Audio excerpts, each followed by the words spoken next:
everyone, how's it going? Yeah, today's a new day. Today I'm getting ready to do a full moon reading in a minute. I just wanted to just do my daily vlog update. So since making that video yesterday, of course, what happened was, right, is that the upstairs neighbor and a friend of hers, as soon as I made that video, they basically went out. They went out for a few minutes to be able to watch the video without me hearing about them watching the video. And then they came back and basically there's no real difference between the upstairs neighbor and the seagull at this point because they make an equal amount of sense. I swear to God.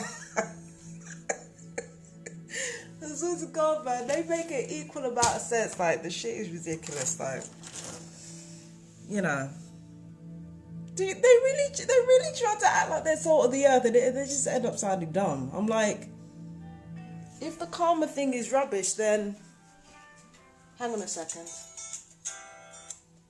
baby. Hello, Daryl.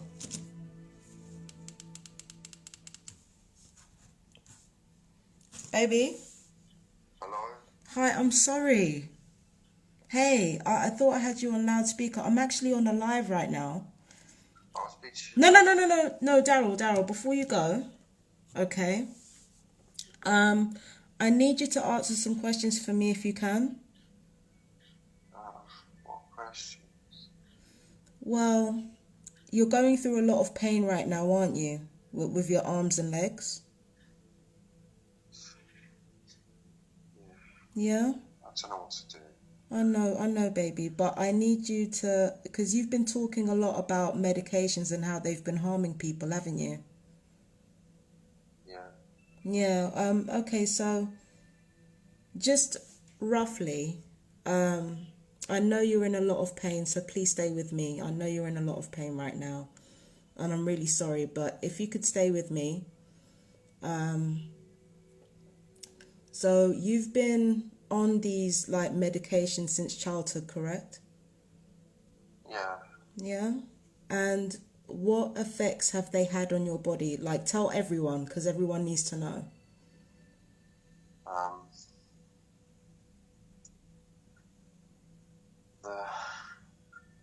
Lots from the permanent injuries. It's all right. Take your time, sweetheart. You're in a lot of pain. Take your time.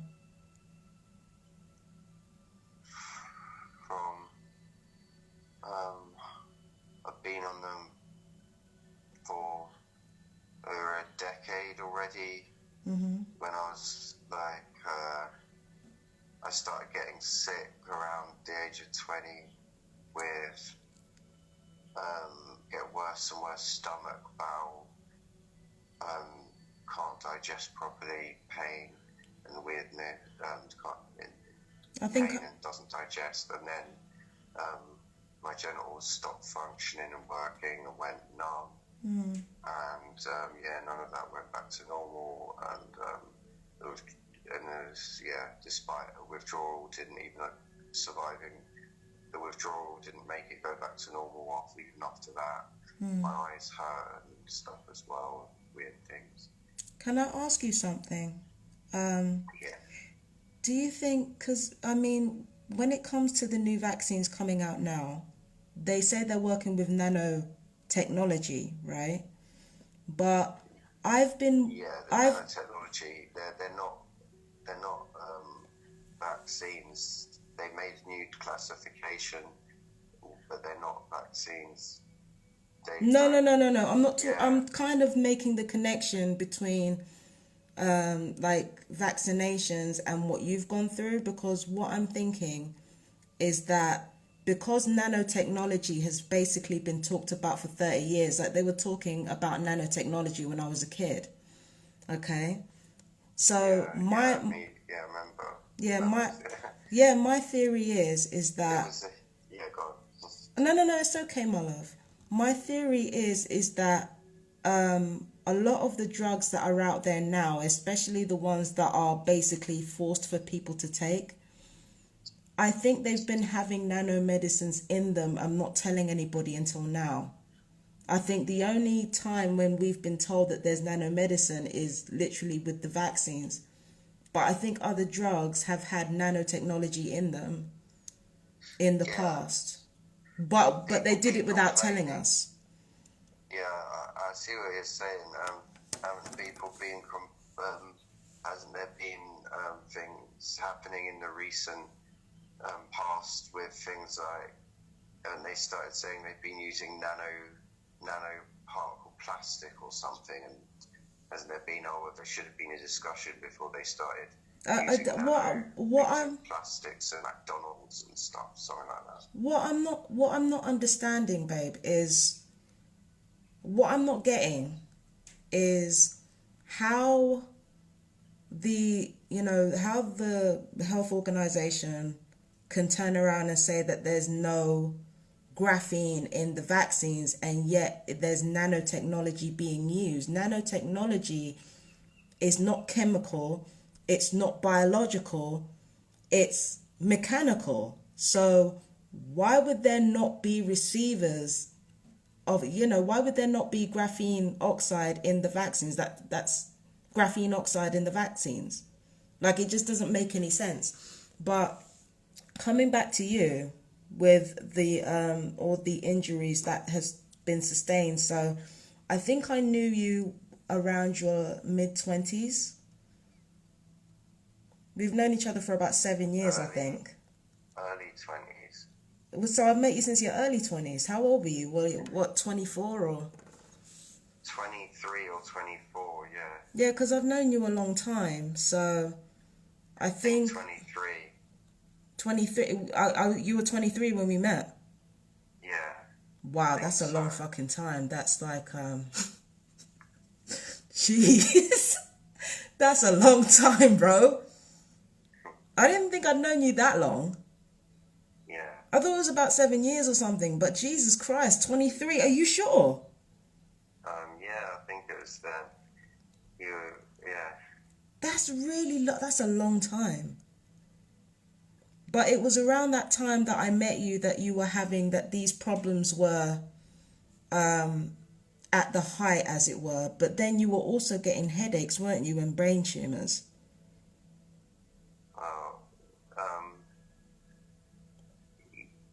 I think you told me about that. That was during your childhood, though, the tumour thing. Well, the headaches, I didn't realise it was probably likely to do with the medications.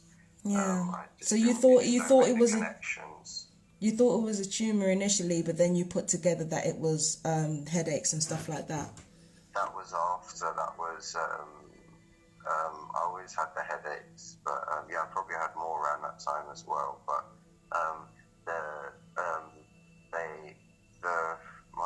the blood levels from my pituitary gland in my brain were messed up, and the other glands around it were messed up. That will fuck up your hormones bad. Yeah. And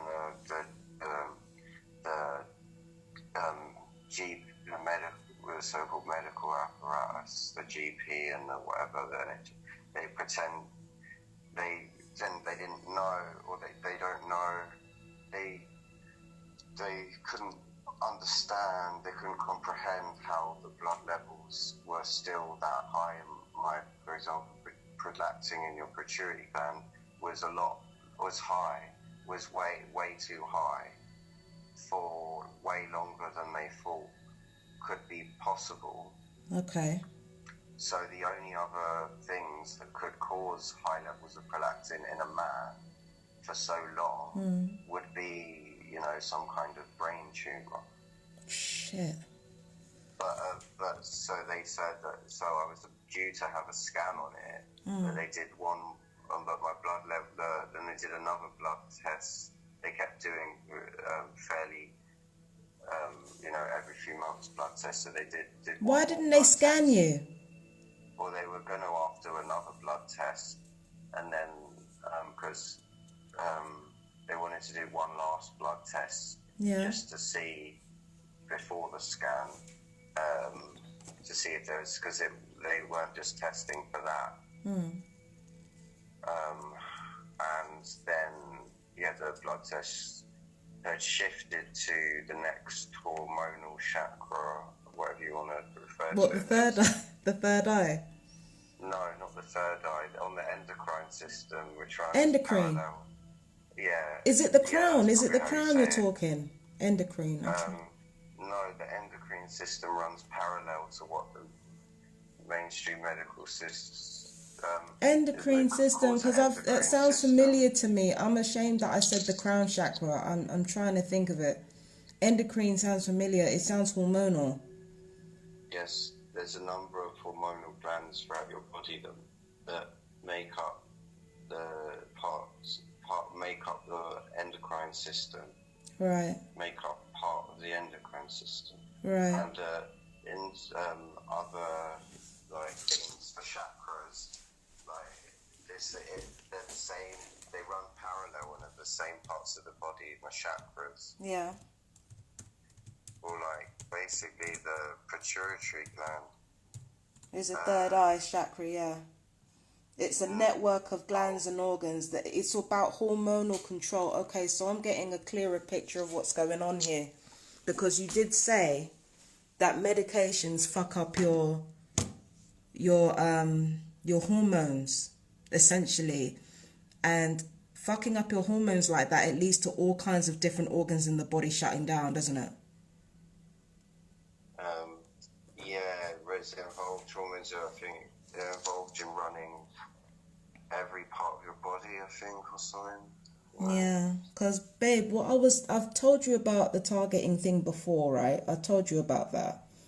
And it's my belief that there have been nanotechnology in the medicines long before COVID. And it's not just in the form of vaccinations, as you said, because your case is not about vaccinations, it's about psych meds.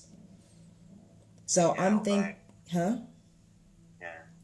I'm thinking that these receivers have been put into our bodies long before the vaccine came along. And I think the purpose of these receivers is so that specific parts of our body in the endocrine system, which you so very helpfully illuminated to me, could be attacked, and then our hormones could be out of whack. And when our hormones are out of whack, it can cause a multitude of illnesses, cancer. It can cause psychological illnesses, it's and that's just the drugs by themselves with the ingredients that they have in there. But with the nanotechnology on top of that, it increases, because with nanotechnology within these meds, you become something of a receiver. You become a receiver to Bluetooth technology or to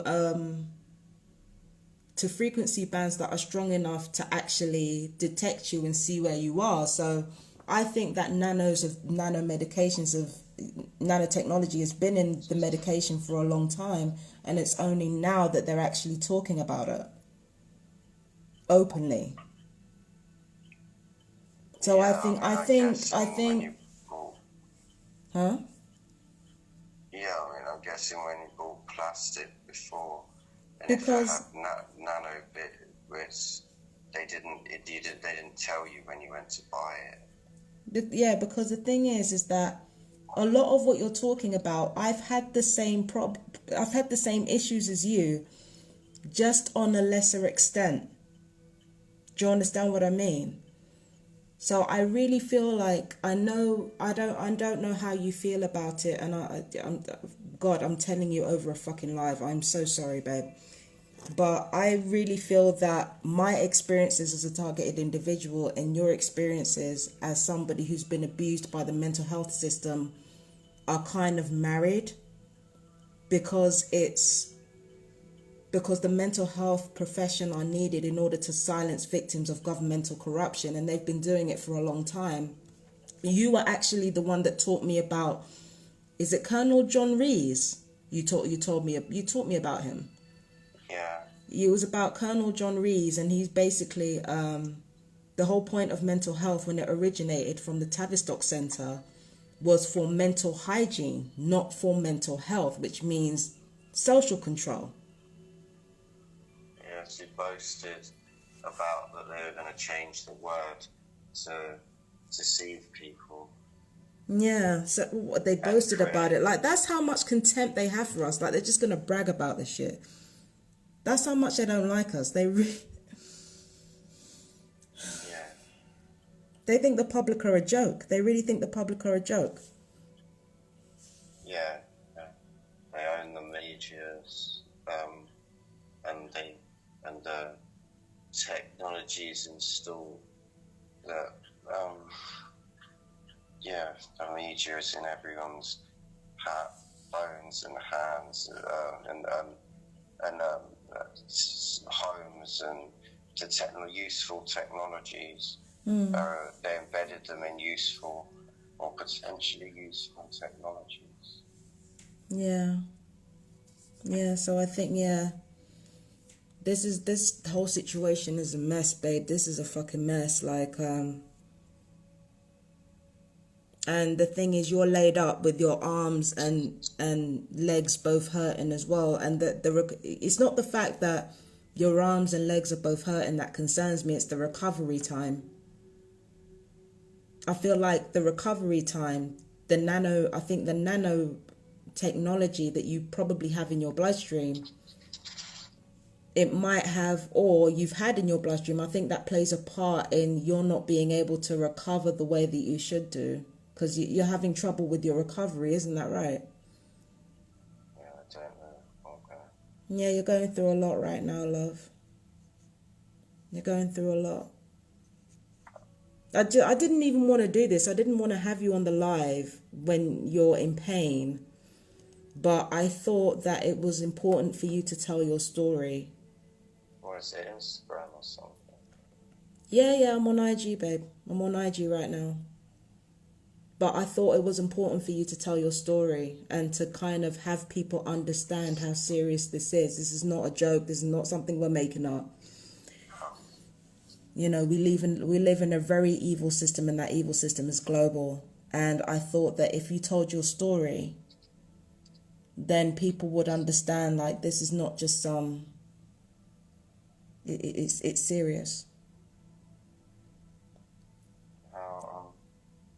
What do they do? Like, how many people are, is it little, find it or something, or watching, or like? Yeah, there was one person watching. Sometimes somebody watches, sometimes somebody doesn't. But they can watch it later as well. Right? Yeah, they can watch it later, baby. But I didn't want to do this. I didn't want to come online and be just like, oh yeah, talk to people. But it's like I feel like whilst I've got you on the phone, because sometimes I can't always get you because you're in so much pain.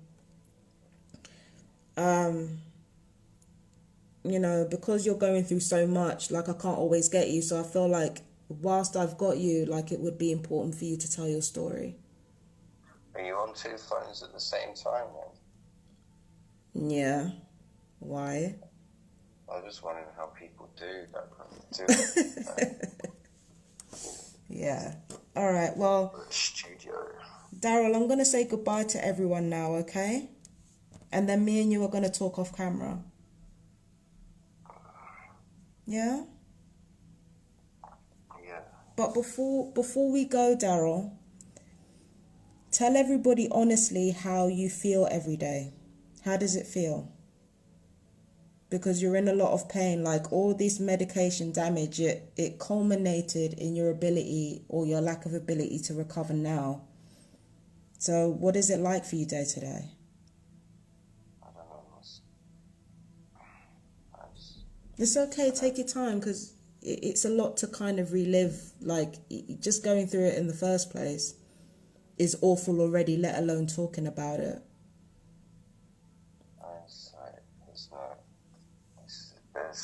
I don't know how I can be alive or enjoy. Yeah. You've been a great source of help to me, though.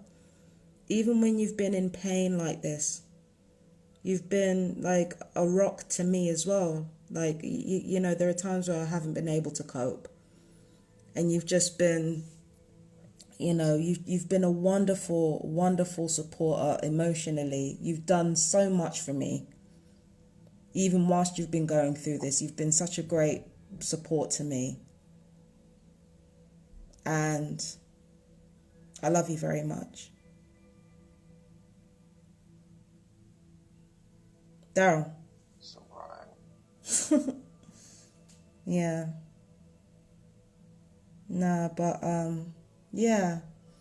But yeah, you've been a great support to me and I really appreciate you. I know you don't say it back, but I know you do love me, so it doesn't matter.